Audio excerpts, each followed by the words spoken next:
Wagner, faça oração no nome de Jesus. Amém?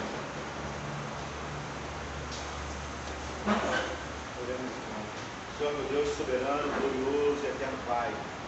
Uma vez mais, Senhor, vamos nós dentro da sala de aula, Senhor, para aprender um pouco mais de Ti, um pouco mais de Ti, Senhor. Então, Pai, abra nossas mentes, Pai. Nos dê, Pai, entendimento das palavras do pastor Paulo Henrique. Faça para que nós possamos entender o que será dito aqui hoje, Pai. Que o Senhor possa nos trazer revelações divinas, Pai, para a honra e para o teu santo nome. Pai, pedimos que acompanhe aqueles que estão por vir, Pai. Agradecemos por aqueles que já estão aqui, pelo nosso dia de hoje. Agradecemos por tudo que tu tem feito nas nossas vidas, Pai. Te agradecemos em nome de Jesus, Pai. Que seja uma bênção para a honra e para a teu santo nome. Amém. Graças a Deus. Louvado seja Deus. Amém.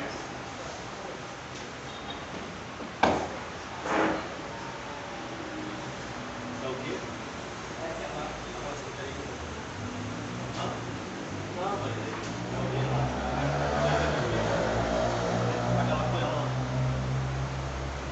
amém, pessoal?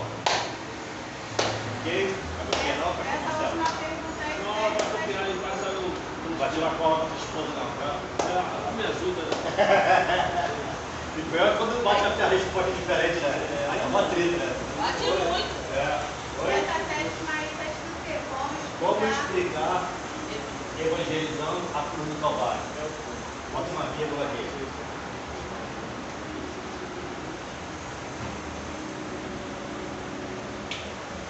Esperar todo mundo copiar? Bem. Aí a semana que vem troca mais 10, depois mais 10. Tem uma questão de mais ou menos umas 50 perguntas.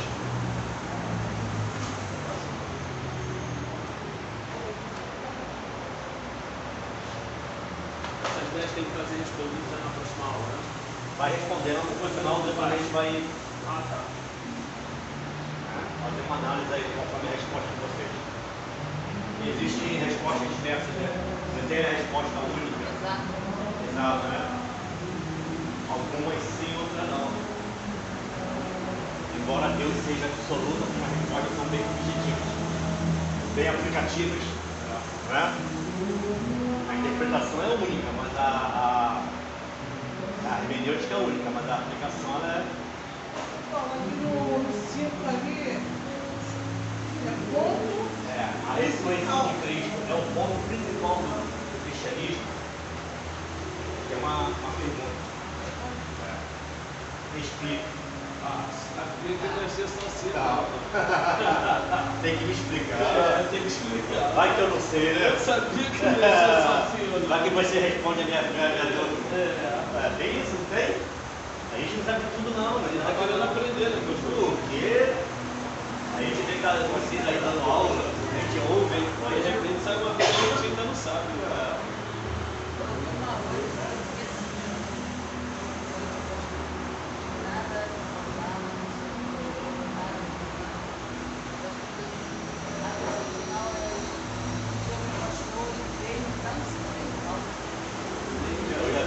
eu já vi uma outra resposta, mas de nada assim, Agora eu estou explicando que essa ponta é ponta. Semana passada teve um questionário desse, não? não, é bom primeiro. Eles copiaram?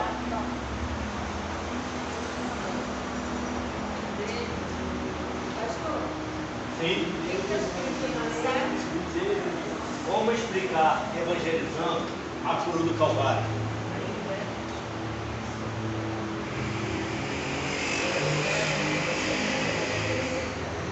Sabe o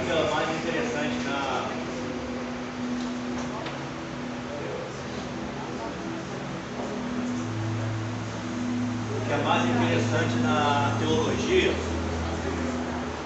é que todas as matérias elas se fundem, né?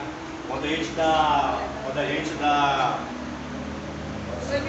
teologia sistemática, ou a gente está dando cristologia ou paracretologia, uma matéria define na outra, uma matéria ela explica a outra, assim, então a gente pode, através do cristianismo, explicar.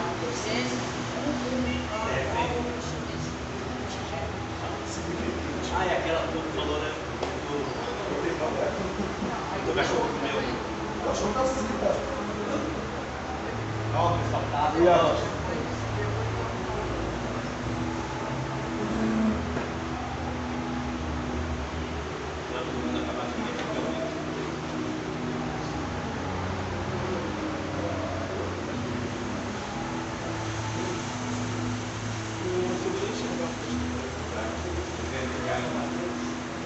Eu pensei em fazer tudo pronto, mas a comunhão é bem menor.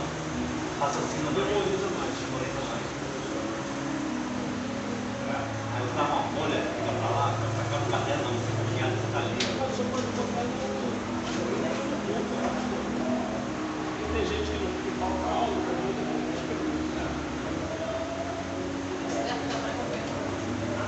Todos copiaram? Já copiou, Yuri? Já também tá? Como vocês estão rápidos? Já também, Yuri? Acho que semana passada o senhor não foi até qual página? Foram, a gente fez páginas aleatórias. Nós paramos no cristianismo.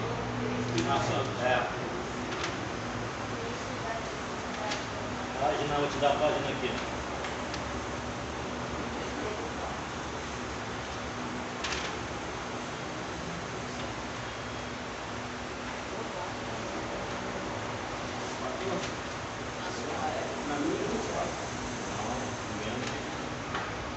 Página 7.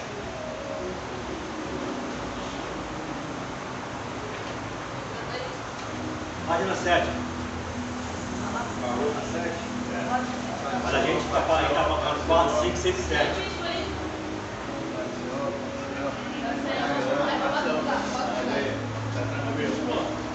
Pai, reverentíssimo. Olha ele aí, Edir. Já pega o nome dele, Edir. Oi, Jesus. Ok, pessoal, vamos lá?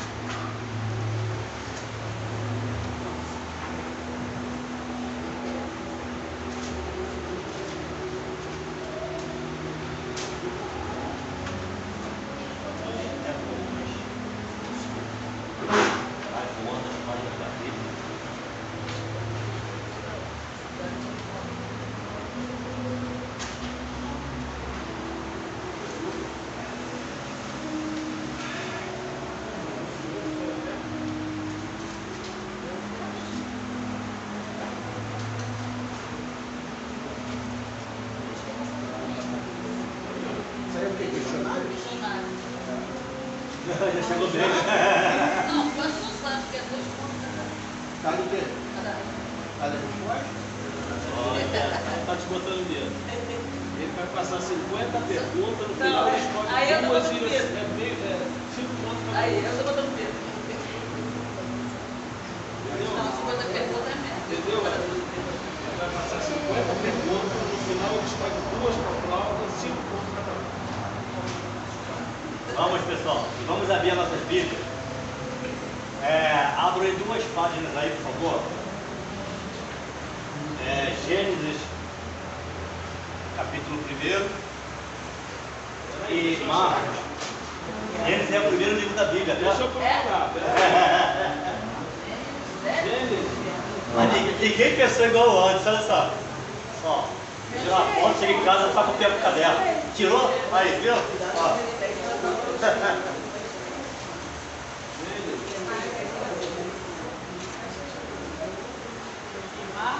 Marcos é o quê? Ah, é igual meu. Tá pedindo o quê? Não, pedindo meu.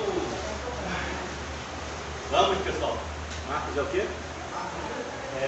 Gênesis 1 e Marcos, capítulo 1, a partir do versículo 14. Marcos é antigo ou Novo Testamento? Ai, Está na Bíblia, está boa. Marcos Marcos, é Marcos capítulo 1, versículo 14. E Gênesis capítulo 1. Logo depois do Reis, Marcos Vamos. foi ajudador de... Então vamos lá, pessoal. Ó. Estou aqui, tá me vendo? Botou para gravar? Está gravando. Olha bem. Vocês já repararam que a minha aula não é só eu falando. Eu quero interatividade, eu quero respostas. Eu quero aguçar a resposta de vocês. Fazer pensar. É sempre voltado para aquela aplicatividade, aquela questão da aplicação, né? Como já falei, teoria por teoria, a gente fala no duplo. Não é? Então vamos lá. Baseado em Gênesis capítulo 1 e Marcos capítulo 1, versículo 14 diante, tem algumas perguntinhas para você aqui. Hoje foram 10 perguntas, na semana que vem serão mais 10. Tá bom? Então vamos lá. Olha bem, o que é uma seita? O cristianismo já foi considerado uma? Sim. Anderson, não atrapalha não. Está dando cola? O que diverge Cristo das demais religiões? Toda religiosidade, toda religião tem um adorado, né? O ídolo, a divindade. Né? Compare o cristianismo com uma seita. Se você olhar a apostila aí, dá para fazer essa, né, comparatividade. A ressurreição de Cristo é o ponto principal do cristianismo. Me explique. Tá? Isso aí nós temos que saber para não cair em heresia lá fora. Que se você pregar o evangelho para alguém e alguém te perguntar qual seria a tua resposta. Lembra da semana passada? Tem muita pergunta que tem muita coisa que a gente fala e não sabe a resposta. É aquela questão: o céu é azul? Ah, a mata é verde. Responde uma coisa certa, mas não responde a minha pergunta. Exatamente. Certo? Faça uma análise de Gênesis capítulo 1 com o cristianismo. Isso aí a gente vai debater aqui agora. Tá bom? Porque o que importa para nós é o foco, é o cristianismo. Então não vamos debater islamismo, judaísmo. Judaísmo até que é mais importante para nós. Porque a gente sabe que do judaísmo que vem a igreja, que vem o cristianismo. É ou não é? Não é? A gente vai explicar isso aí também. Como explicar evangelizando a cruz do Calvário? Qual é o que é essa evangelização quando você fala da cruz? Qual é o efeito que ela traz para a humanidade? Por que você é considerado salvo? Por que você é considerado liberto, absolvido? Qual é a diferença daquele que aceita a cruz e o mundo lá fora e os judeus? Todos nós sabemos que só existem 3 povos no mundo, não é isso? Não é? Só existem 3 povos no mundo. Quais são? Os 3 povos no mundo. Só existem 3 categorias de povos no mundo. Só tem 3. Segundo, a teologia. Os judeus, os cristãos. Cristão, não, vai falar o tempo. Não é cristão que fala. Judeus, ajuda aqui o varão aqui. 3 gentios e.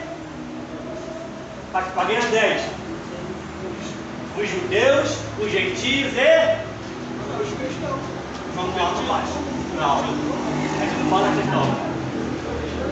Oi? Não. Quando você é judeu e quando você é gentio e aceita essa cruz, você se torna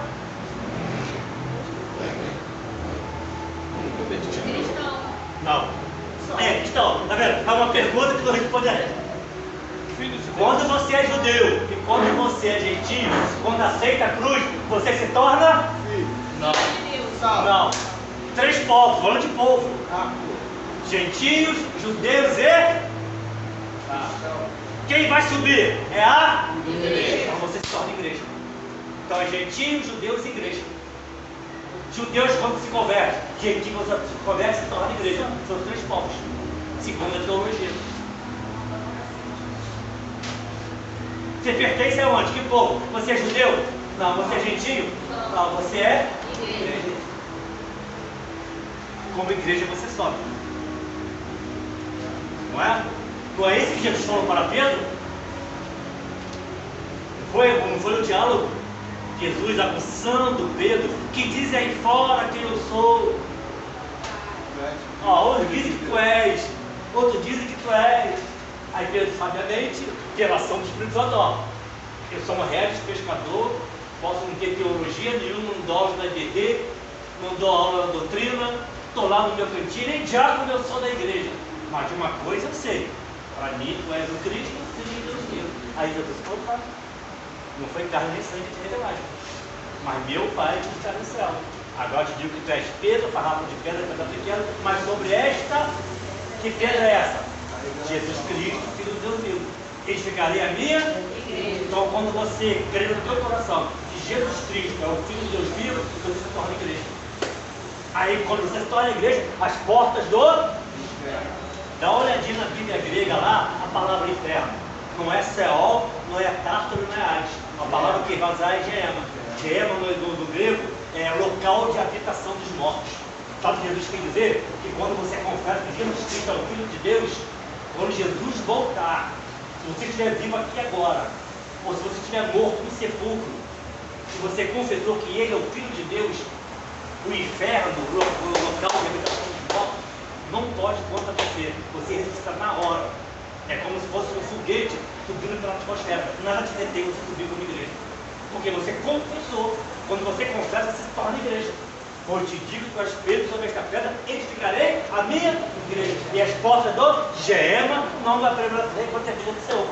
Contra eu e você. O inferno não tem poder sobre as nossas vidas. A gente viva ou morto, Jesus voltando, a gente vai subir direto. Nada nos detém, porque nós somos igreja. Então vamos lá. Oi. Deus é amor. É verdade? Sim. Sim. Explique isso baseado no cristianismo. Jesus. Porque existe o Deus lá do Antigo Testamento e o Deus do Novo Testamento. Né? É o mesmo Deus, porém você vai perceber a mutualidade, porém algumas questões que Jesus teve que explicar. Até porque ele foi até morto por causa disso. É blasfêmia, nós não cremos em ti, cremos no nosso pai Moisés. Jesus responde, se vocês crescem em Moisés, creriam em mim, porque de mim Moisés escreveu para Moisés a semana passada. João 3,16 também fala sobre isso, né? Porque Deus amou o mundo De tal maneira que deu o seu filho. Então, aí como você vai explicar esse filho que foi morto na cruz, dado por causa do amor de Deus, como ele sendo o próprio Deus? Como um pensador, esqueci a cidadania dele, é Nietzsche, ele fala que nós, os cristãos, são uma raça de pessoas que são completamente tolas. Por quê? Como é que nós podemos crer no Deus que morre? Aí como é que você vai explicar como Marcos, que vai escrever para os romanos, Roma massacrava, Roma oprimia, Roma escravizava.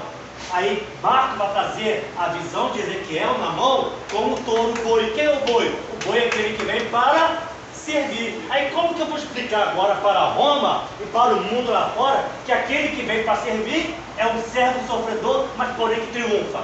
É um Deus que sofre pela humanidade, mas que ressuscita e se assenta ao céu.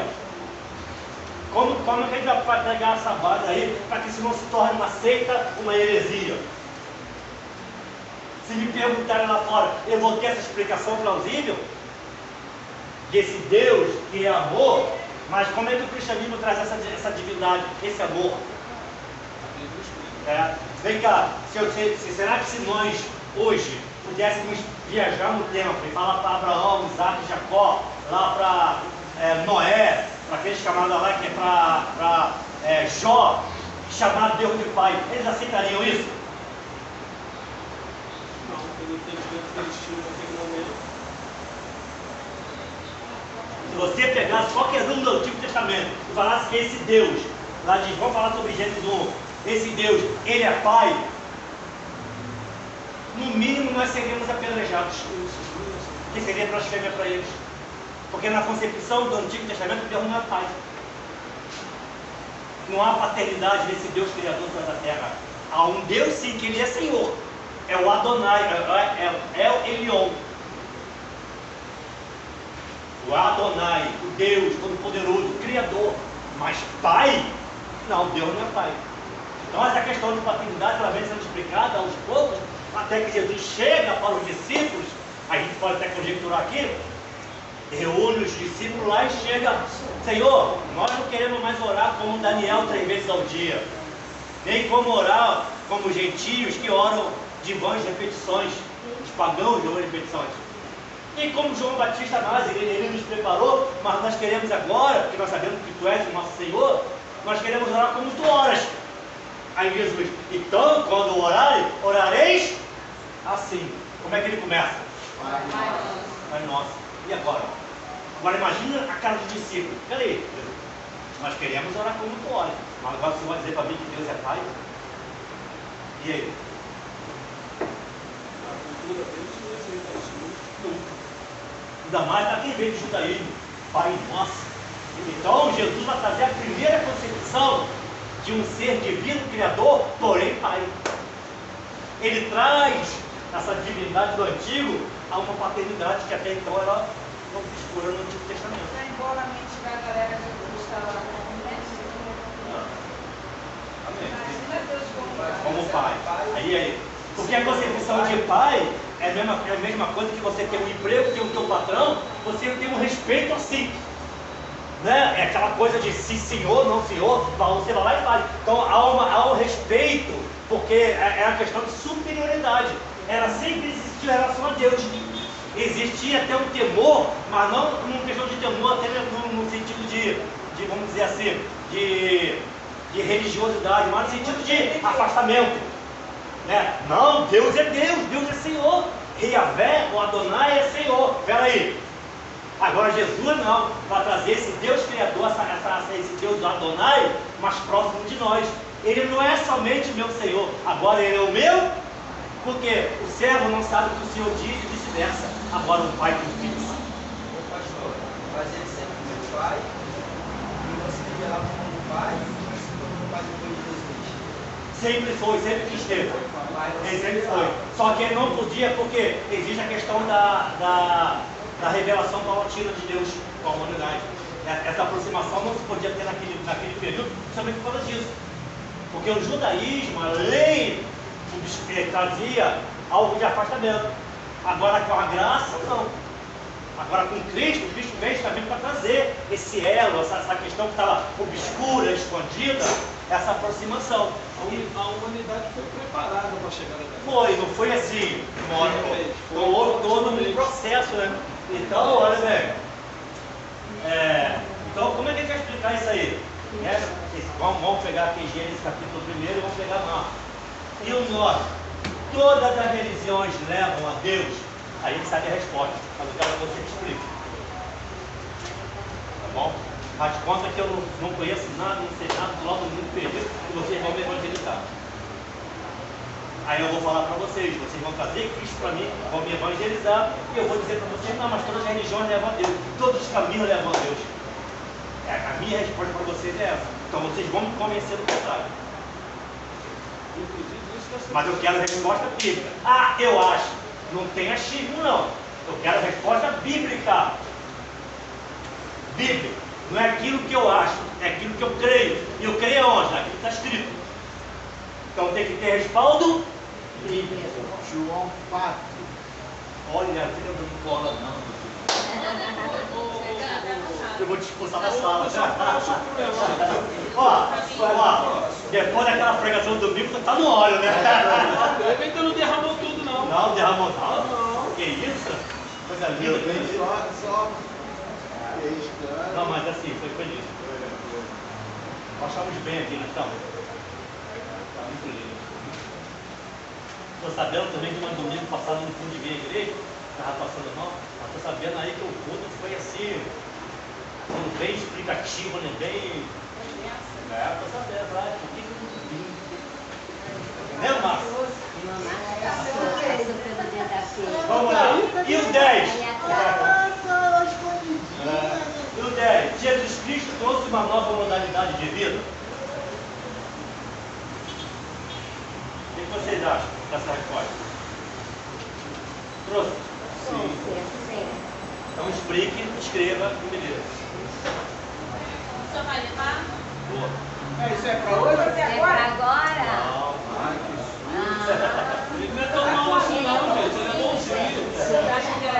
Pode ser pro final da aula, não tem pressa não. Pode sim. Tem lanche. Vamos lá, Gênesis primeiro. A 4 pegou pé. Compare o cristianismo com uma seita. Eu tenho que comparar o cristianismo com uma seita. Escolhe uma e compare. Me explique por que é comparatividade, tá? Ok? Vocês vão sair daqui fera. Eu creio. Tá todo mundo aula de doutrina para na igreja. É para entregar hoje? Agora, daqui a pouco. Vai, valendo nota. Leva aí pra casa, grupo. Até o final de março você me entrega. Quem chegou agora? Hoje são 10. Na semana que vem eu vou fazer mais 10 perguntas. Ótimo. Muito bom. E já vão trabalhando na seita de vocês da Bíblia, tá? Eu acho que foi a Deise, falou, Deise já me deu até a passagem dela, que ela pode falar para a turma dele. A seita de vocês, que vocês vão criar. Perdoa. Vamos lá, pessoal, Gênesis, capítulo 1. Todo mundo com a Bíblia.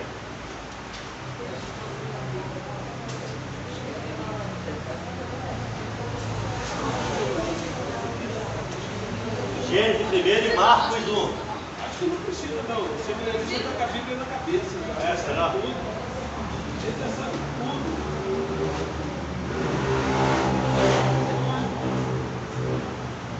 Então, como nós vimos na semana passada, está bom aqui para abrir a apostila lá. A definição, né, de algumas seitas, que é seita, é até uma pergunta que está vendo. E tem um ponto aqui que nós lemos na semana passada, é o seguinte: no campo teológico, a doutrina responde às perguntas sobre Deus, Trindade, Deus Pai, Filho e Espírito Santo, sobre a natureza humana, sobre a vontade de Deus, sobre o nosso destino eterno. A perseverança na doutrina está relacionada à salvação. O conhecimento e a prática da doutrina cristã nos protege contra a heresia. Isso é verdade? Conhecimento nos protege? Sim. Conhecimento bíblico nos protege de heresia? Sim. Mas por que tanta gente está caindo nessa ainda? Ignorante. Não estou falando do que ela falou, não. Estou falando dentro da igreja. igreja, pô, em cima do púlpito. Olha, eu vou ser crucificado, varão. Pessoal, para de falar essas coisas. Pô, cara, eu vi um pastor Pastor subir no púlpito. Que isso, e mano? falar que o Espírito Santo age no meio da bagunça. Anderson. Entendeu? Que ele não age com ordem e decência, ele age no meio da bagunça. Meu Deus. Isso, mano. Heresia. Pastor, né? Tem Tu muito tá isso. brava? Eu tava, pô. Eu ia pregar Não vai nesse junto dia. com ele, não. Eu ia pregar nesse dia. Pô, eu ia pregar nesse dia. Aí deram a oportunidade pra ele na hora da oferta. O cara ficou 28 minutos. Mas ele não era daqui, não. Ele era visitante. Pode. Pô, tu fala aí. 28 minutos. Pregou mais do que o pregador. Cantou, orou. Cara, É até bom, né, a gente falar sobre isso. Né? Ó, o dirigente do culto, irmã X, ora pela família. Primeiro conta o testemunho. Irmã, ora pelo dízimo e pela oferta. Primeiro vai cantar um louvor. Gente, seja específico para aquilo que foi chamado. Outra coisa que estão encerrando muito no culto. Devocional não se explica. Isso aí. Exatamente. Isso aí. É ler, levar para a igreja e acabou. Sem explicação, sem interpretar nada. Leu, fechou, entregou a mesma oportunidade. Mas, pastor, isso não teria que ser ensinado para a igreja? Mas é ensinado. Peraí. O seminarista sabe disso. Não, Mas não. tem gente que Curso de formação de obreiro, curso de formação de obreiro, curso de informação de obreiro, reciclagem de fala. Mas teve um dirigente que pulou isso. Sim, mas então por que faz? Porque. Deixa eu falar. A pergunta é essa, por que faz? Você sabe que não pode fazer, por que faz? Ó, vou te dar um exemplo. Mulher, o pastor. Não fala o nome. O pastor Antigo. O antigo pastor, o parceiro. Mentira. Ele falava assim, olha só. No dia da Santa Ceia, que vinha as congregações. Olha só. Quem for louvar, não ministre, só louva. Aí o cara falava, dava oportunidade. Aí, ó, fulano que tal. Primeiro queria contar um testemunho, depois vou cantar um louvor, não sei o que. Aí vai ser Acabava de falar. Aí, geralmente, agora diga-se de passagem, aqui não vai acontecer não, mas geralmente era dirigente de congregação. O cara louvava, cantava, depois chamava o pessoal para frente, ainda apresentava o membro e a coisa perdia tempo demais. A Santa Ceia Tem que terminava passar pela 1 hora da tarde. reciclagem. Vamos lá, Gênesis capítulo 1. E abre também Marcos 1,14. Então, o que nós falamos aqui?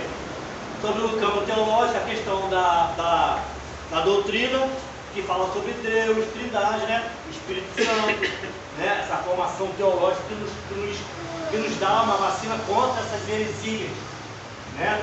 E a gente vai explicar aqui já no conteúdo geral, que é uma boa forma para você responder tudo isso aqui, né?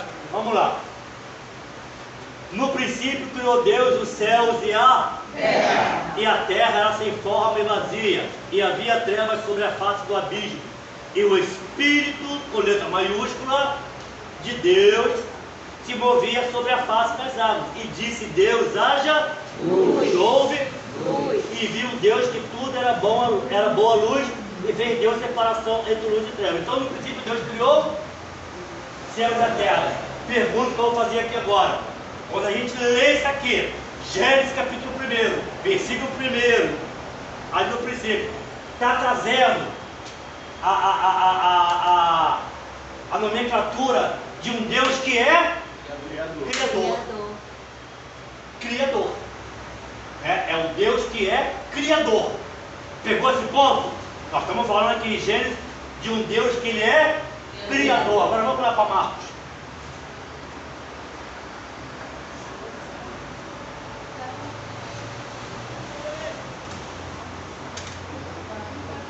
Capítulo 1,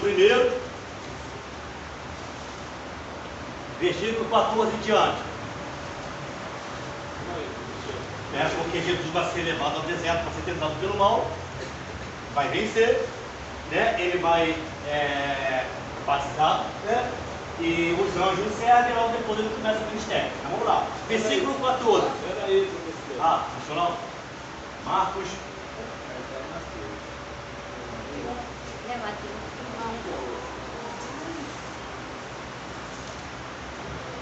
Achei. Show, vamos lá. Versículo 14 diante. E depois que João foi entregue à prisão, veio Jesus para onde? Pregando o quê? E dizendo o quê? Vamos ler todo mundo junto? Vai. 1, 2, 3. E dizendo: o tempo está cumprido, e o reino de Deus está próximo.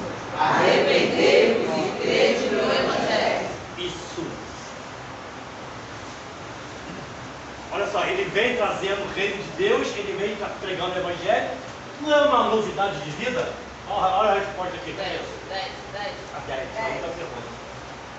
Né? Certo? Agora vamos lá. Faça para mim agora. Quem pode responder para mim? Eu vou perguntar essa comparatividade entre esse Deus Criador do céu e da terra de Gênesis 1 e esse Jesus Cristo aqui de Marcos 1,14. O que está falando aqui de comparatividade entre esses dois? Porque, olha só a pergunta aqui. Peraí. Ao 2.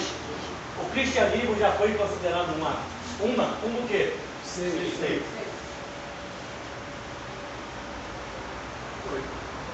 Sim. Então me faça essa comparatividade entre o cristianismo de Jesus dizendo: o tempo está cumprido, o reino de Deus está próximo, arrependei-vos e credes no Evangelho. E agora em Gênesis capítulo 1, no princípio criou Deus os céus e a terra. Quem vem pregando o reino de Deus agora no Evangelho não é Deus, é quem? Jesus, é ele. Fala isso para os judeus. Fala isso para os judeus. Fala que agora esse Jesus de Nazaré, filho de Maria e José, está trazendo uma novidade de vida. Se ele está fazendo algo novo, você está dizendo, crede no reino de Deus, o reino está próximo, e agora eles têm na mão o Talmud, tem o feito de escrito de Moisés, que é um Deus criador, e agora? Dá para se comparar esse Jesus Cristo como uma seita para eles? É o que acontece muito conosco na pregação lá fora. As pessoas não estão tendo a separação, essa comunicação entre o Deus Criador dos céus e da terra, que criou tudo, com esse Jesus Cristo que veio trazer essa boa nova. Que para eles lá fora, para os judeus e para os gentios, Jesus é apenas mais um. Vocês sabiam disso? Sim. Mas Jesus fez o que ninguém fez. Aí que eu quero que você explique para mim. Eu quero que você, ô Marcelo, quando vai minha evangelizar lá fora, me explique isso, para que eu entenda. Eu estou indo para a igreja, eu vou visitar, eu sei que alguém é cristão, eu tenho parentes crentes, amigos crentes, até ando às vezes com um livro na mão preto, mas estou lá, vindo da sinagoga, tenho o rolo de Isaías, mas alguém como Marcelo, como Anderson, como a Luana, tem que chegar para mim e perguntar, entende o que leis? A minha resposta, estou aqui lendo várias vezes, mas como posso entender se não tem ninguém que me explique? Como que eu vou entender se não tem ninguém? Eu quero que vocês me levem ao caminho da salvação. Me explica essa cruz. Diverte para mim esse Cristo das demais heresias, das demais seitas. Me fala dessa unicidade de Cristo. O que essa cruz traz? É o Deus Criador do céu e da terra, e agora ele vai trazer assim, ó, o Evangelho está próximo, está chegando o reino de Deus na terra. Glória a Deus. É um ponto. Esse divisor de águas. Nessa própria passagem aí, faz uma diferença, de repente, a principal das seitas. Porque, por exemplo, as seitas, todas elas têm uma divindade, correto? Um ponto de adoração, certo. Vamos dizer assim. Mas nenhuma dessas divindades, nenhum desses pontos de adoração prega arrependimento para a salvação. Não prega? Nenhuma delas. Então você pode responder isso aqui dentro. Sim. Então essa seria a tua resposta para mim, de acordo com Marcos, capítulo 1, versículo 14, para ter essa compatibilidade com esse Deus Criador do céu e da terra. Sim. É um bom argumento para a evangelização? Sem arrependimento. Para essa separação de seita com o cristianismo. Oi. Eu faço parte do grupo de missões. E nós já fomos atacados na palavra diversas vezes. Muitos estão na rua, são pastores, missionários, diáconos, diaconistas. E por muitas vezes nós somos confrontados com palavras. A gente falava uma palavra que já via. E tinham respostas? 10, 20, às vezes a gente embaraça. E se eu estou aqui hoje, primeiramente por Deus, por meu força e por causa do Jacques. Porque ele deixava a gente tomar pancada, ficava calado, depois reunia todo mundo na rua, de madrugada, e falava. Gente, se prepara. Por isso que teve o culto, né? Ele fala, se prepara, porque muitos que estão na rua já passaram dentro da casa do Senhor. Com certeza. Então, toda vez que o Senhor fala, quando vai evangelizar, nós temos que ficar colocados dentro da palavra, porque nós somos confrontados na palavra, com aqueles que estão lá na rua. E muitos acham que estão ali e não sabem nada de Jesus, mas muitos que estão lá sabem, não sabedor, só não são praticantes. E às vezes também tem mais do que a gente. Muitas vezes sabe mais. Dá um banho na gente mesmo, é sem palavras. Saber ensoberbece, meu pastor. Saber sem graça e Mas essa é a questão da humildade, você saber que você mesmo sabendo, né? A questão do esvaziar, né? Diante da cruz do Calvário. Então vamos lá. Por que eu estou falando isso? Deus Criador, e agora Jesus falando em Marcos assim, ó. Abriu aqui dentro. Ó, o tempo está cumprido e o reino de Deus está próximo. Arrependei-vos e crede no Evangelho. Ah, você quer com os judeus crede no Evangelho? Eles criam na lei de Moisés. E aí? Não é? Aí ele fala essa comparativa desse Deus Criador do céu e da terra, por Jesus Cristo que é o Filho de Deus. Eles eram tão ferrenhos na lei, eles confrontaram o próprio Jesus. Ah, eles queriam pegar Jesus da... Jesus, ele vem falando de um reino celestial, né? Ele falando de um reino que não é esse mundo, né? Não é essa terra que a gente está falando aqui. Exatamente. Ele está apresentando um outro reino. Hoje um amigo meu, de 30 anos de trabalho, me fez uma pergunta que eu não soube responder. Ele estava chegando da rua, está com 45, 6 horas, e estava vindo da rua, escapeiro, né, para dar baixa, e ele perguntou mesmo, me responde uma coisa: quantos animais entraram na Arca de Noé?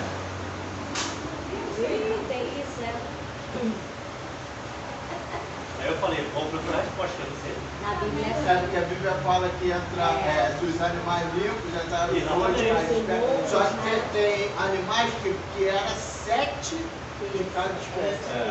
Aí. Está fazendo uma contagem, aí eu falo, esse é mais exato, tudo que na hora. Mas ele explicou porque ele queria saber. Porque parece que ele é assim, ele bebe muito. Ele bebe muito, ele é adepto da cerveja. Mas ele é apaixonado pela palavra de Cristo. Ele o tempo todo ele está ali no celular dele, a gente está criando, conversando, já está brilhando dele assim. Ele o tempo todo ele vê quiz, negócio de perguntas e respostas. Ele me estuda muito. Eu falei para ele que o Espírito está tocando ele. Sabe? E o tempo todo ele pergunta não só a mim, mas para outros questionar sobre Jesus Cristo ou sobre a palavra. É o tempo todo. Mas gosta de uma cerveja, que é uma maravilha. Mas tem assim uma simpatia ao lado. Eu creio que tem uma luzinha ali piscando. Eu creio. Aí ele me perguntou sobre a arca. Eu falei, uma pergunta exata para você. Porque vão ser perguntas e respostas que muitas vezes no dia a dia a gente vai estar. Né? Agora, quando cai para o lado da seita da heresia, é que você tem que ter uma resposta plausível. Não, isso aí está errado. Essa interpretação está errada. Jesus Cristo é isso, a cristianismo é isso. Aí o que eu fiz? Eu falei assim, não tem essa resposta exata para você, vou pesquisar, eu te trago. Porém, eu posso dar uma aplicação, posso? Olha, aí estava aquela fila de carteiro, a gente chega da rua, tem que dar baixo no Smart Phone, né? Porque a gente deu baixo, não foi entregue. Aí eu comecei a aplicar a Arca de Noé. Aí foi só ficou assim. Porque na hora a gente não pode perder a nossa oportunidade de pregar o Evangelho. Sabia que Deus ele cria situações para nós? Aí eu falei para ele assim, tá bom, está falando da Arca de Noé, vamos lá. Você já repararam que houve divergência entre os animais, daquilo que eles comiam ou não comiam? Ou que naquele momento dentro da arca, não houve tempo para eles apontarem um para o outro? Por exemplo, quando o leão comia e como o pássaro comiam, na hora da necessidade, eu tenho certeza absoluta, vamos conjecturar aqui, porque o pássaro não olhou para o leão do que ele fez, nem o vice-versa. Porque quando está meio no corpo, a gente não olha o defeito um do outro, a gente apenas se comunica e vai adiante. O problema da igreja é justamente isso, é que as seitas estão crescendo, as heresias estão se dissipando e tem crente brigando com crente. Tem pastor contra pastor, denominação contra denominação. Dentro da igreja, ministério contra ministério, diaconisa contra diaconisa, briga de cadeira, briga de microfone, Olha aí, Marcelo. briga de oportunidade. Olha, diga, vou falar. Aí as seitas estão aí, ó, ferrenhas, unidas. Só que nós todos estamos da onde? Dentro da arca. Essa arca, dentro da arca, simboliza o seguinte: a porta foi trancada por fora, para que quem está dentro não vai poder abrir, não. Só que quem está dentro não vai perder tempo de ficar olhando as diferenças de um para com o outro. Todos estão unidos no seu propósito, esperando o dilúvio acabar. Se você olhar toda a estrutura da arca, as janelas, elas não tinham a estrutura voltada para baixo. A estrutura da arca era assim, diagonal, só dava para olhar para o alto. Muito lindo, né?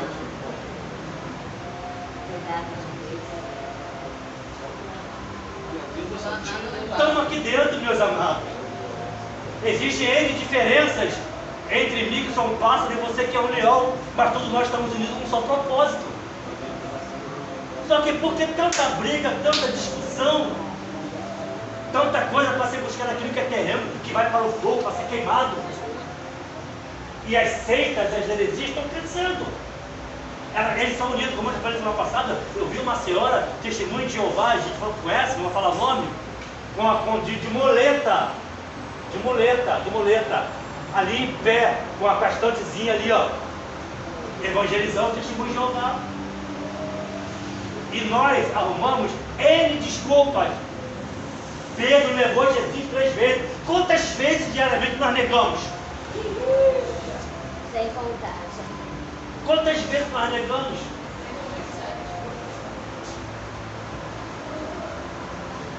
Vamos lá para ver.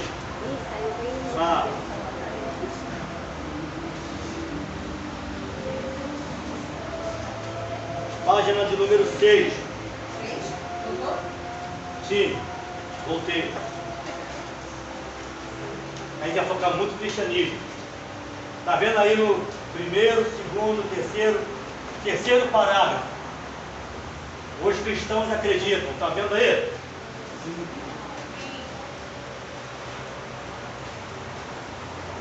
Todos acharam? Página 6.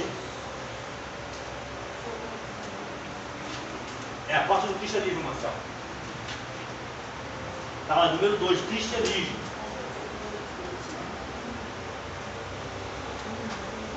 Aqui um pouquinho antes, cristianismo livre, aqui, um pouquinho antes.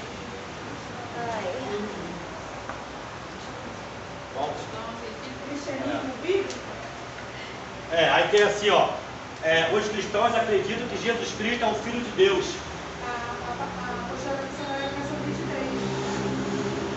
Não entendi. A postura da missionária começa no 23. Então deve estar ao contrário. Daqui, vou tocar. Algumas eu fiz isso, eu troquei, botei a... Como é que é? Deixa eu trocar depois. É a página 6. É só de uma celta diferente, mas a nossa está na página 6. Vamos achar aí a página 6? Amém. A tua é diferente, né, Marcelo? Não nem para numerar, né?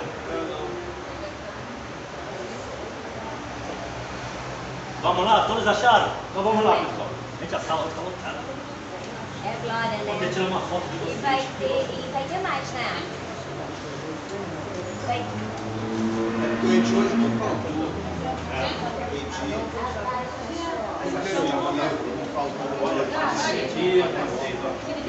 Esse Pedro tigre. Esse Pedro tigre. Vamos lá. Os cristãos acreditam que Jesus Cristo é o Filho de Deus, que se tornou homem e o Salvador da humanidade, morrendo pelos pecados do mundo. Geralmente, os cristãos se referem a Jesus como Cristo o Messias. Os cristãos acreditam que Jesus Cristo é o Filho de Deus. Todos creem nisso? Amém. Sim? Sim. E quem falou sim? Levanta a mão. Vou escolher um. Anderson, vem cá. Gosto dele. Vamos lá, pessoal, tirar uma foto de vocês aí.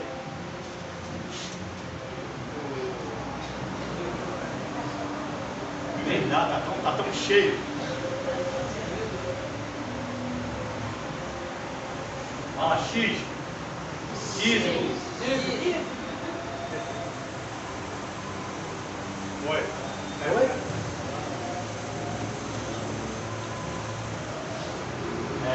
Seitas e heresias. Anderson, me explica aí. Que negócio é esse ser o Filho de Deus? Como que você prega a novidade de vida? Jesus Cristo é o Senhor, trouxe o Evangelho, o reino de Deus está próximo, nós lemos em Marta aqui, agora vai dizer que ele é o Filho de Deus. Mas é o próprio Deus que faz isso, né? Eis o meu filho amado e quem me comprado. Mas o que traz para a humanidade o fato dele ser filho de Deus? Em relação à salvação, tudo isso. O que nós lemos aqui?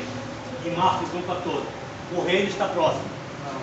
Arrependendo de chegar do reino do céu. A gente tem que acreditar que Jesus pregou. E quando você fala para mim que Jesus Cristo é o Filho de Deus, o que traz isso aí dentro dessa questão?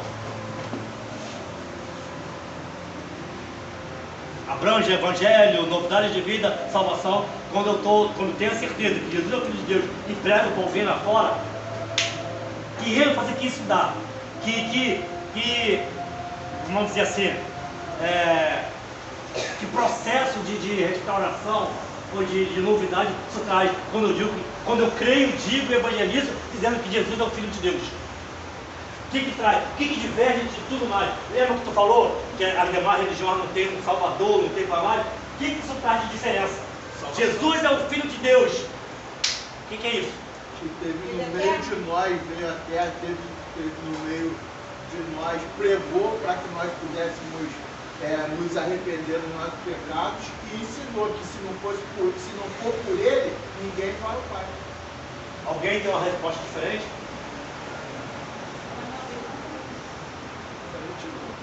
Nós lemos aqui que os cristãos acreditam que Jesus Cristo é o Filho de Deus. E a gente prega isso.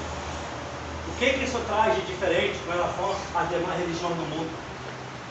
Qual é o impacto que traz para a humanidade quando eu prego para alguém que Jesus Cristo é o Filho de Deus? O que diverge das demais religiões? Quando nós lemos em Marcos, o reino de Deus está próximo, arrependei-vos. Quando eu digo assim, ó, Jesus Cristo é o Filho de Deus, o que isso traz para quem não conhece? Porque Deus ia mandar o Salvador. Está quase chegando lá. A ressurreição Porque é Deus o ia único que mandar o vive. Salvador. É o único que vive. Jesus é o único que ninguém chega a Deus. Ele é o caminho, a verdade. Nenhum outro. Entretanto, que alguém foi humano. Ele falou, mas ele deu uma resposta no início. É o alfa e o ômega. Para se chegar a Deus no Antigo Testamento, Deus Criador, como é que era feita essa chegada? Como sacrifício. O profeta, ele levava Deus ao homem. A resposta. Mas como é que você chegava ao contrário a Deus? Era de qualquer maneira?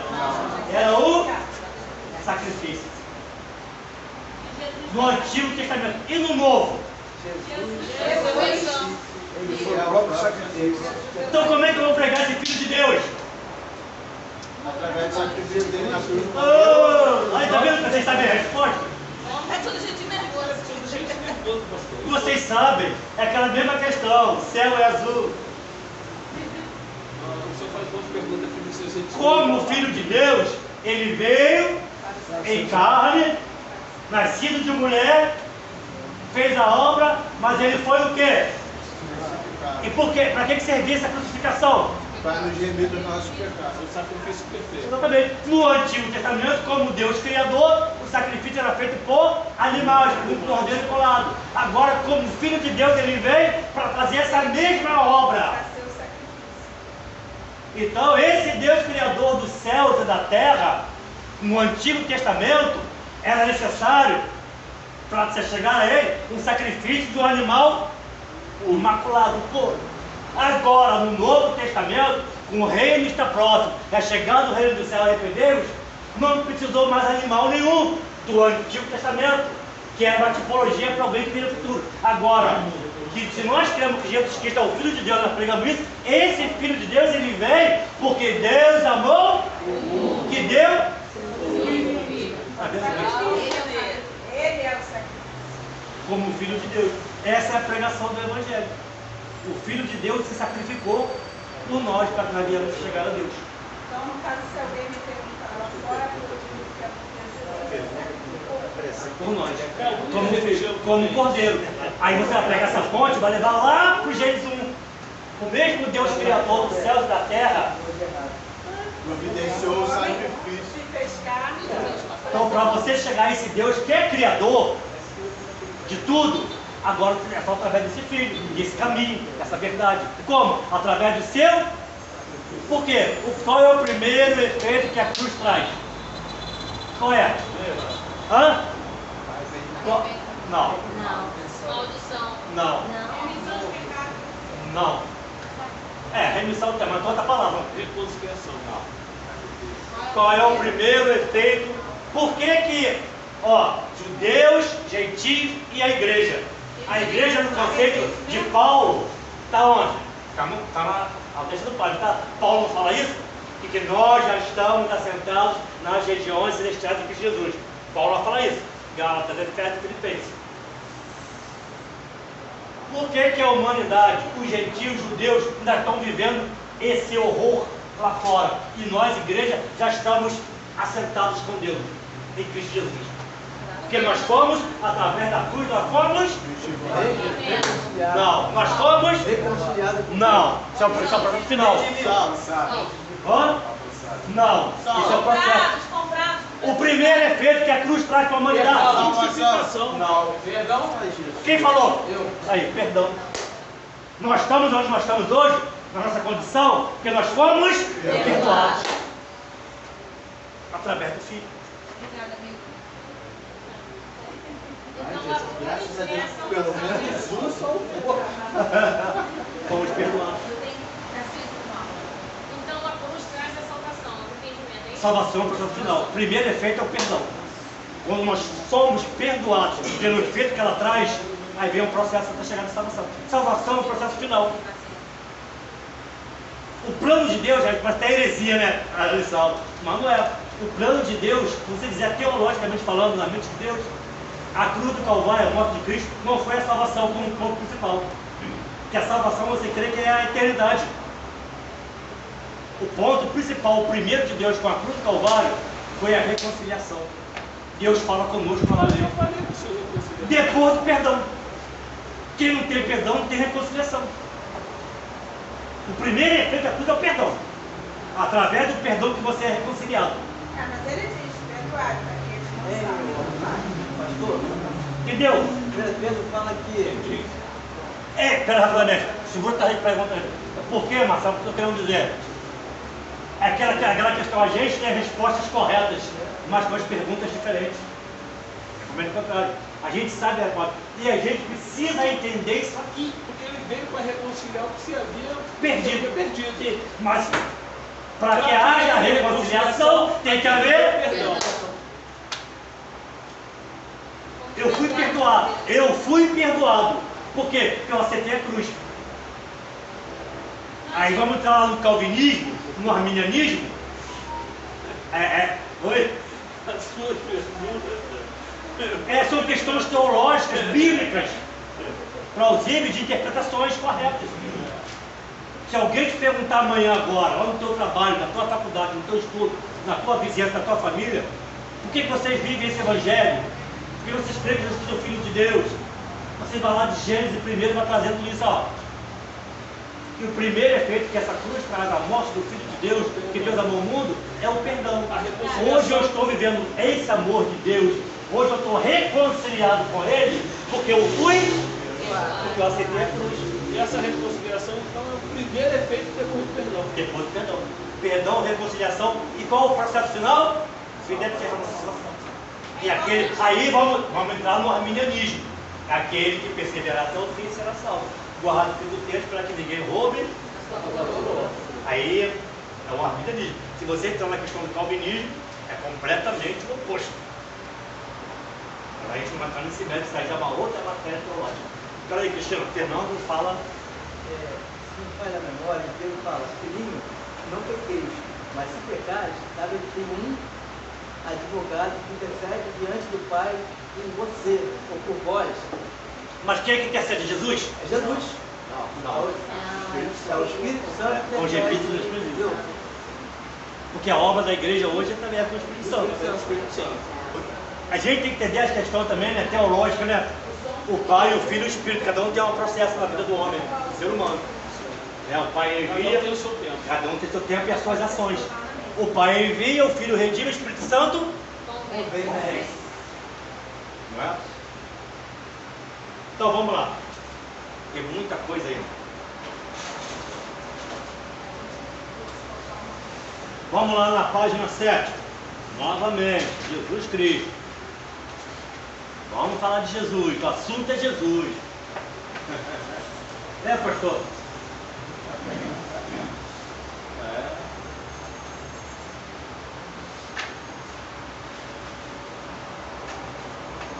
Vamos lá. Está lá embaixo assim, ó. Salvação. Pegaram aí? Alguém pode ler para mim? Vai lá, fala de novo, alto, Luana, todo mundo ouviu. Salvação é obtida pela graça de Deus. Como é que é isso? Obras. Me explica. Pela graça não tinha entendimento, a gente não conquistou nada. Ele deu por amar a nós. Alguém com outra resposta? Cumprimenta a Luana aí. A salvação é obtida pela graça de Deus, não pelas obras. Alguém cumprimenta aí. Que foi salvo Por algum mérito. Os Efésios, Para quem não se Pela graça gloriou. sois salvos, mas isso não vem de vós, é dom de Deus. Para que o homem não se glorie. Para que o homem não se glorie. Pode escolher alguém para ter uma resposta aí? Pessoal, quando eu chamo alguém para dar resposta, eu não quero constranger ninguém não, tá? Eu já quero aguçar assim para perder o medo, né? Massa. Alguém fala mais aí, gente. Vamos lá. Pode ser qualquer um, pode ser Ó, 10. vamos ler. Luana, lê bem alto de novo, Luana. A salvação é obtida pela graça de Deus e não pelas obras. Vai? Alguém? Para que o homem não se glorie. Já respondeu. Ah, tá. Oi? A resposta está aqui, ó. Oi? Perguntar aos pecadores. Ah, vai. Mas isso aí vem de você? Não, pela fé. Cristina? Por quê? Vamos lá. Pela entrega de Jesus. Rodrigo, me responde isso aí. Salvação é obtida pela graça de Deus, não pelas obras. Tem uma resposta assim nítida que a gente precisa entender. Pela fé. Peraí, Rodrigo. É de Pode graça. pular. É de graça. Deus deu de graça, Deus te deu presente de graça. Não, mas de graça está dizendo aqui. A resposta está aqui, ó. A salvação é obtida pela graça de Deus, não pelas obras. Tem uma conclusão nítida aqui nessa frase aqui. É um favor não merecido. Tá. Pela fé. Pela fé. Tá ok. Vamos lá. Pela entrega de Jesus. Não é por aquilo que você faz. A salvação é um dom exclusivo de Deus. Gratidão. Entendeu? Quando a gente vê isso aqui, lê isso aqui, essa gratidão, essa graça, não são pelas obras, é um dom de Deus, é pela fé. O que a gente vai observar aqui e vai concluir? Por mais que eu faça, eu posso ficar 24 horas na igreja. Mas não sou merecedor. Mesmo assim, não vou alcançar a salvação por causa disso. Não tem um versículo que era Romanos, se não me engano, que fala sobre nós ainda somos devedores? Não. Lê pra mim. Não, mas não é sobre Deus. Vai ler e me explica, tá? Não, eu quero entender, eu sou curioso. Quem não tem cuidado com a Bíblia? Eu tenho. Não tem? A gente não tem? Tem coisa que você lê, você não entende não, sabia? Você fica ali, aí alguém lê, tem uma oportunidade de caralho, a minha resposta. É minha resposta. Não foi nós que escolhemos ele, ele escolheu pela graça do favor merecido. Por mais que aquilo que você faça na igreja, você pode ficar 24 horas, fazer uma tenda na igreja, abandonar a família, beber enclausurado da igreja, você não vai alcançar a salvação por causa disso. Não é aquilo que a gente faz. Foi por isso que Jesus veio. A gente estava conversando sobre isso na outra aula. Olhou, não tinha nenhum justo, quem eu vou enviar? Não tem nada de merecedor em nós que a gente possa alcançar. É igual o jovem rico, né, pastor? Jesus fala para ele pergunta, né, o que eu faço para poder... Exatamente, é. E aí ele fala, Jesus vira, aí ele fala, se praticar esse mandamento, eu pratico o mandamento, né? Não existe. Aí Jesus fala, deixa os que tens, né, e siga-me. Siga-me. Aí acabou. Acabou. Porque é um mérito alcançar a salvação por causa daquilo que nós temos? Ele Não é, diz que não você tem dá- mérito. dá Agora, tudo que tem. agora vamos lá. Faz essa comparatividade de que é pela graça, não é pelo aquilo que nós fazemos, não é pelas obras, não são pelas obras, mas pela graça de Deus. Compara isso com algumas religiões. que se transformam em seitas e heresias, porque contraria essa palavra. Total. Não é? Então, quando eu digo que existe uma religião que vai me dar a salvação por aquilo que eu faço, e contraria Efésios, que é pela obra e não pela graça da cruz do Calvário, essa definição se torna uma heresia. Aí, já dei até uma dica para vocês fazerem no trabalho. Deus está Não é? Pastor, Oi. artigo 0. o ladrão da cruz. Qual deles? O bonzinho? Que reconheceu Jesus. Não, porque tem que não se arrependeu. O ladrão bom, né? É, ele não fez obra nenhuma. Ele somente creu que aquilo. Aí, boa resposta, exatamente. Se fosse pela obra, Não, Ele não seria salvo. ele foi salvo pela fé. ele foi pelo reconhecimento. Não vejo nesse homem pecado algum. Opa, alguém está crendo em mim. Mas ele também não foi batizado, né, pastor? O batismo não traz salvação. O batismo não traz salvação. O batismo, lembra que nós falamos aqui? Não, vai lá, certo. Pergunta se ela foi na EBD. Um rito, estava aqui na quinta-feira, nós falamos, a gente com a Marcela aqui, falamos da lição da EBD na quinta-feira, foi sobre batismo. E nós chegamos a essa conclusão que esse rito, que essa ordenança, que esse sacramento é uma tipologia, é um simbolismo, mas que não leva ninguém a lugar nenhum na salvação. É somente o cumprimento, é um ritual, como tantos outros. Como pão é pão, vinho é vinho, representa o corpo de Cristo, o vinho sangue, porém, continua sendo pão, continua sendo sangue. Não há transubstanciação, e sim consubstanciação. Mas alguns creem que nesse momento da ceia, lá no momento, vai além da onipresença de Deus. Alguns segmentos religiosos cristãos acreditam que na hora da ceia, que o pastor está orando, que o diácono está orando lá com pão e com sangue, não há uma transformação, há um símbolo. Porém, Jesus Cristo está ali pessoalmente, é a teofonia dele. É a próxima E que no momento, ele pode até, quando você está ali, você sentir a presença real dele mesmo e ser até curado até de uma enfermidade. Pelo poder que tem o corpo do sangue. Porque é místico, é sagrado. Pastor, Sim. sobre a salvação e a obra, ok? Bom, tem uma linha teológica que é assim, a salvação não é, eu acho, não é pelas obras, ok? Senta aqui. Peraí, Rodrigo. Pode falar, Rodrigo, vai. Então, mas assim, a obra, quando eu faço a obra, eu recebo um galardão. Para galardão. Para galardão no reino do Senhor. Certo? Então assim, mas a salvação, eu não recebo nada. É o Senhor que me dá. Eu não vou trabalhar para receber a salvação. O meu trabalho, a minha obra é para o galardão. O galardão eu posso perder. A salvação é Cristo que me deu.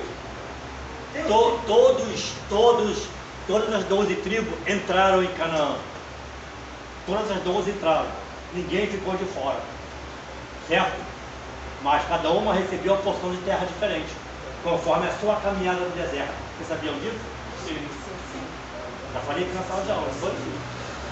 Ninguém recebeu a porção de terra do mesmo tamanho. Algumas tribos receberam porções áridas, outras porções maiores, outras porções de terras férteis. As terras recebidas em Canaã, lida por Josué, que relê a lei, entrem, casem, desse casamento, trabalhem, construem famílias, está aí a terra de vocês. Então cada um recebeu uma porção conforme a sua caminhada, é o galardão. Mas todos entraram. É a igreja, é a tipologia, a saída do deserto para Canaã,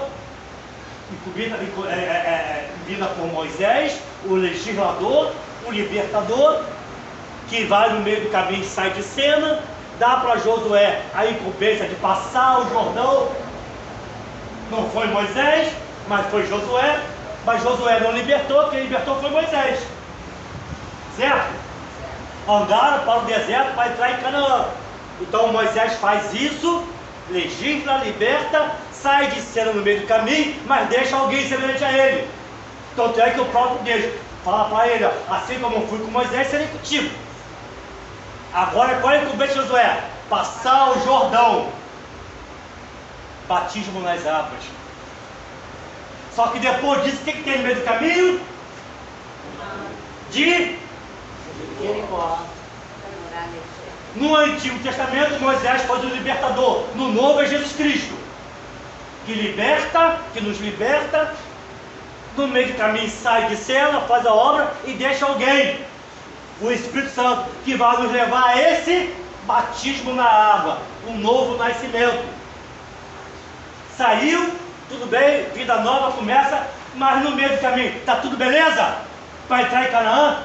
Não, existem as muralhas de Jericó diariamente que vão precisar serem derrubadas para que nós entremos na nova Canaã. Eles vão entrar, entram na terra conforme a sua caminhada, o galardão. Você vai receber o seu galardão conforme a tua caminhada aqui na terra. A tua obra não vai influenciar na tua salvação, mas vai influenciar no teu galardão. Porque pela graça foi salvo. É a confissão de fé. Se com a tua boca confessares que Jesus Cristo é o Senhor e em teu coração creres que dos mortos ressuscitou, serás salvo. Pronto, acabou. É confissão. Fala. Pastor, mas tem algumas igrejas que acreditam, se eu não me engano, algumas batistas, que acreditam que salvo para sempre. É porque vocês não. Você não, é que nós não sabemos explicar isso aí. Por que é só o salvo para sempre? O que eles acreditam? É como o apóstolo Paulo fala, que uma vez nascido de Deus, aquele que vive, aquele que nasce de Deus, não vive na prática do pecado. Que uma vez salvo, uma vez nascido de novo, você não volta ao estágio anterior. Então, se você vive praticando o pecado, mesmo depois de aceitar, é porque você nunca aceitou. Se saiu do nosso meio, é porque nunca foi um dos nossos. Essa é a concepção deles. E que se você realmente é ovelha, nasceu de novo, e você se desviou, Jesus deixa 90 nomes da igreja vai atrás de você, porque você é ovelha. É a parábola, é a questão de Lucas 15. Já falamos várias vezes aqui, Lucas 15, o que é isso? Departamento de achados perdidos. Dracma perdida dentro da igreja. Ovelha perdida saiu da igreja. E o filho pródigo, que também saiu. Mas veja bem, em Lucas 15, a ovelha não deixou de ser ovelha. O filho não deixou de ser filho. E a dracma não deixou de ser dracma. Essa é a concepção do salvo para sempre, é isso. Que quando você nasce de novo, você não volta ao estágio anterior, você continua perseverando até o fim. Pastor, essa é a concepção deles. Porque se você aceitou, se você teve vida nova, se você nasceu da água do Espírito e você vive na prática do pecado, é que você não nasceu. Se você está vivendo isso aí, mas um dia saiu e não voltou mais, é porque você nunca foi do meio.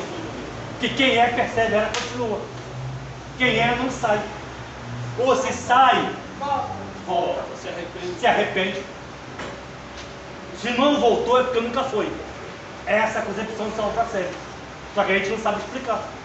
Pastor, mas existe um apóstolo que ele afirma que uma vez salvo, salvo para sempre. Mesmo que você abandone, você já está com o seu lugar cativo lá.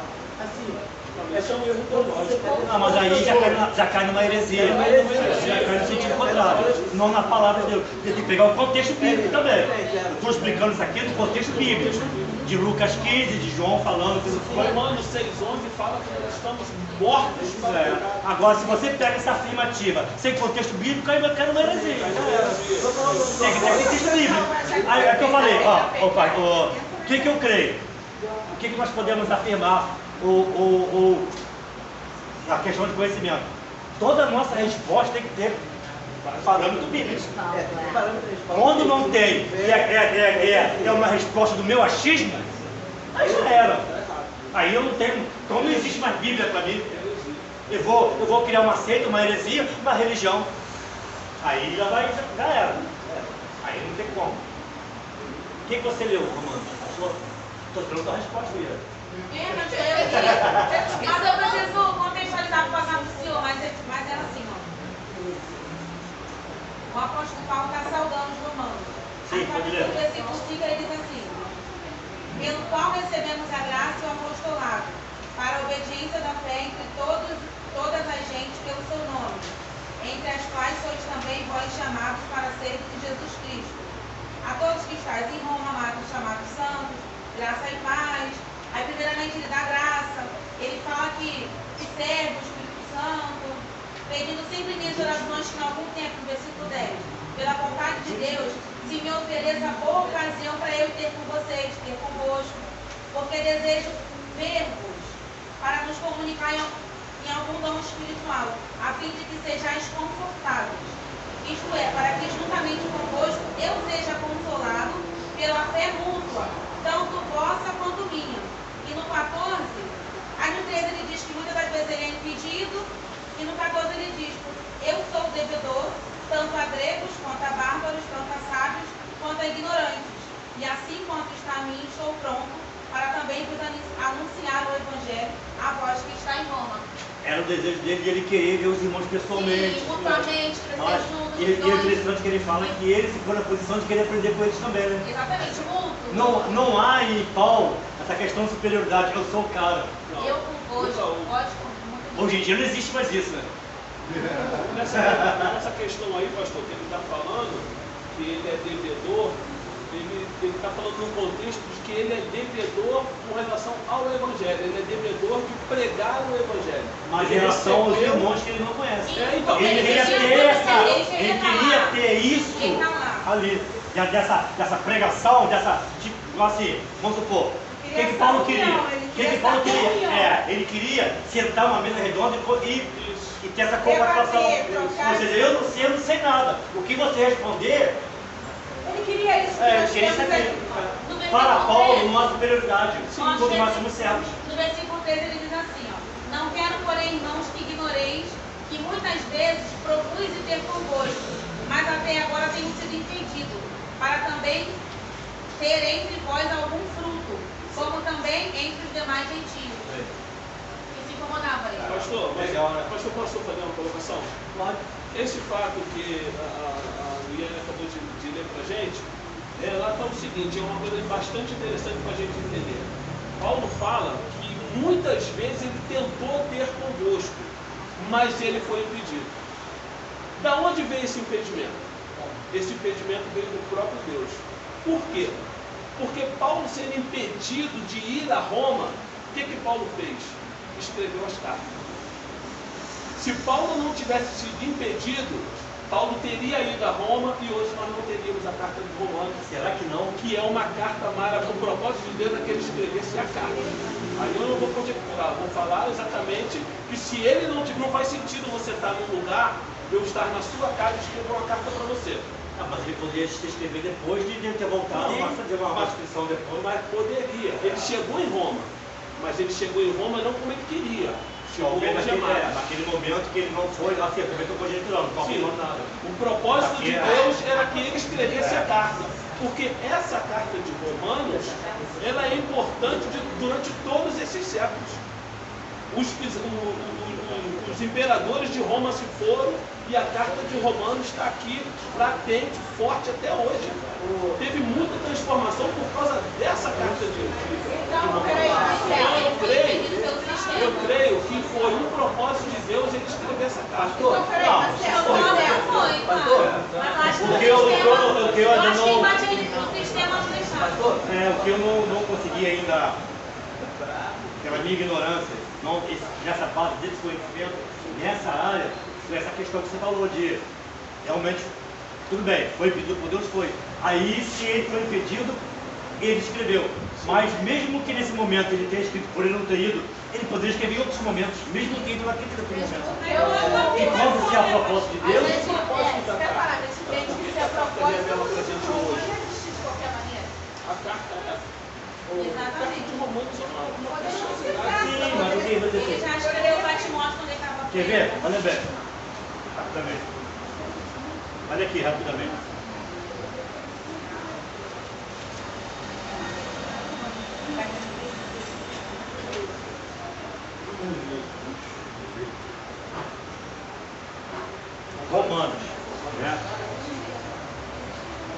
aqui é uma Bíblia de aplicação pessoal. Vou pegar o termo teológico aqui do autor. Você também pode discordar. Vamos lá. Informações essenciais. Qual o propósito?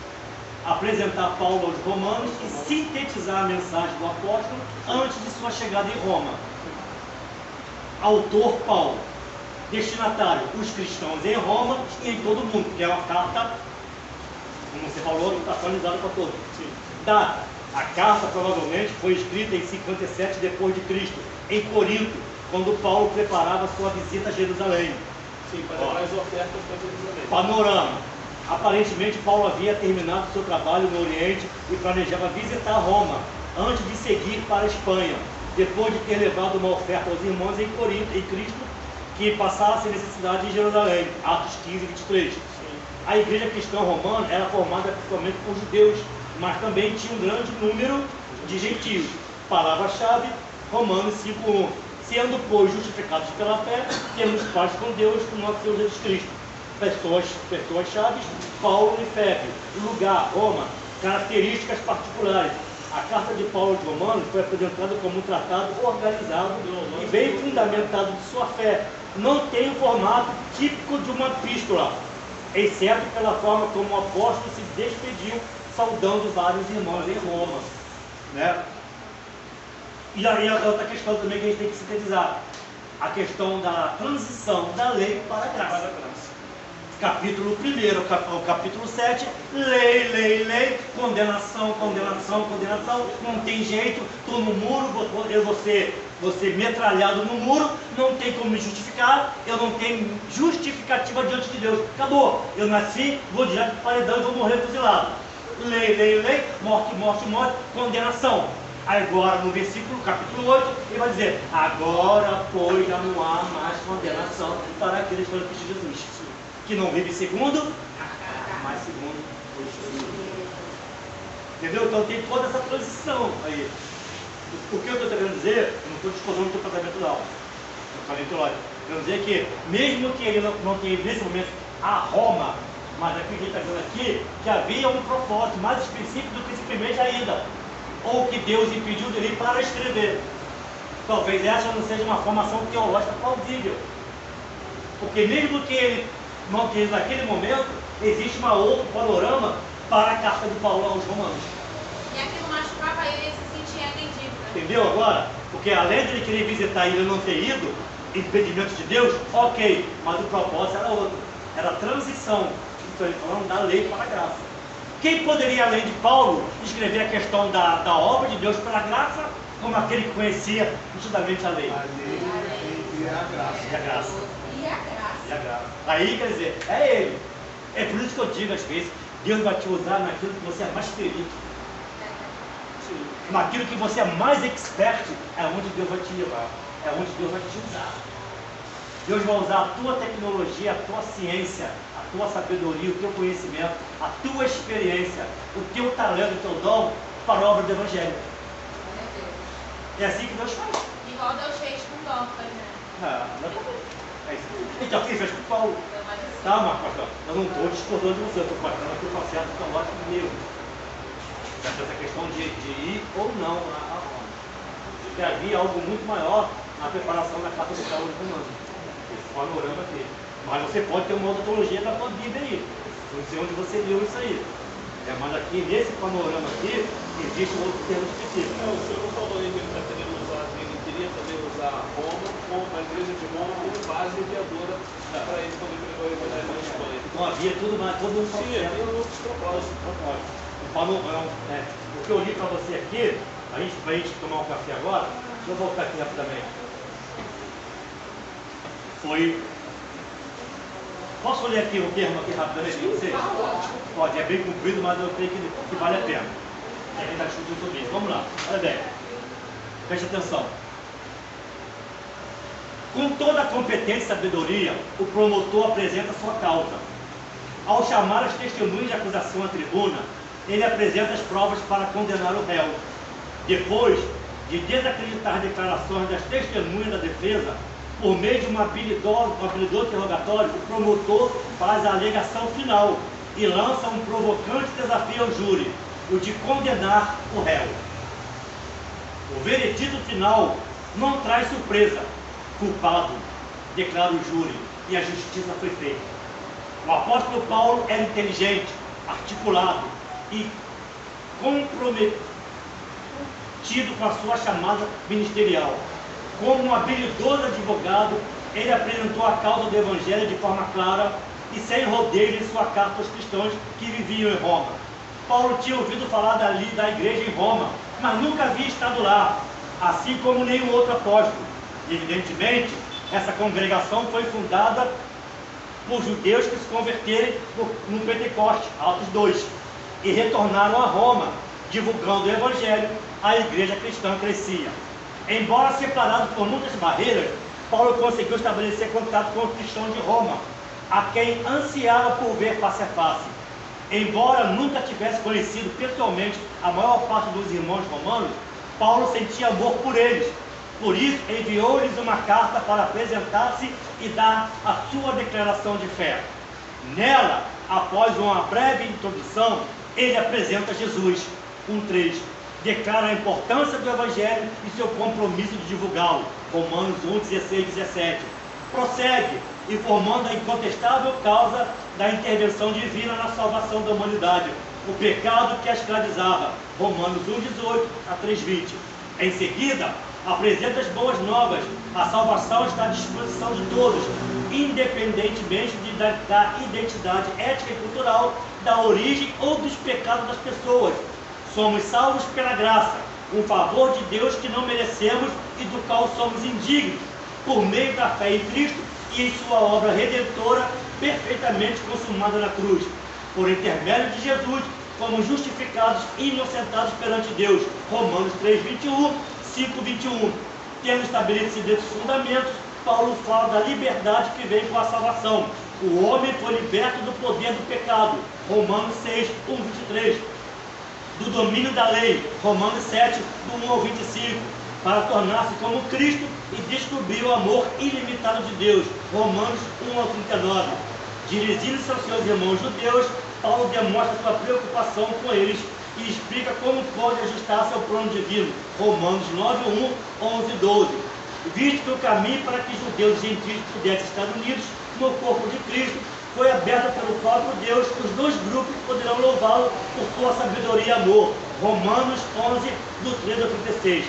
Paulo também explica aos cristãos o significado de viver em completa submissão a Cristo, usando os dons espirituais para servir aos outros, Romanos 3-8, amando-os verdadeiramente, 12, 9 a 21, e sendo bons cidadãos, 13, 1 ao 14.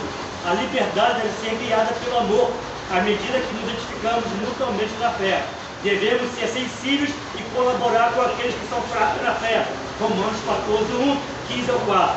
Paulo insiste na unidade, especialmente entre cristãos gentios e judeus, 15, do 5 ao 13, e conclui, relatando as suas razões para escrever alguns pensamentos e cumprimentos finais de seus companheiros de viagem aos irmãos romanos, 16, 1 ao 27. Ao ler Romanos, procure reexaminar seu compromisso com Cristo e confirmar seu relacionamento com outros cristãos no corpo de Cristo. Ok? Essa era o propósito da carta de Paulo aos Romanos. A unidade do corpo, gregos, romanos, judeus e gentios, lei para a graça. Ok? Vamos tomar um café?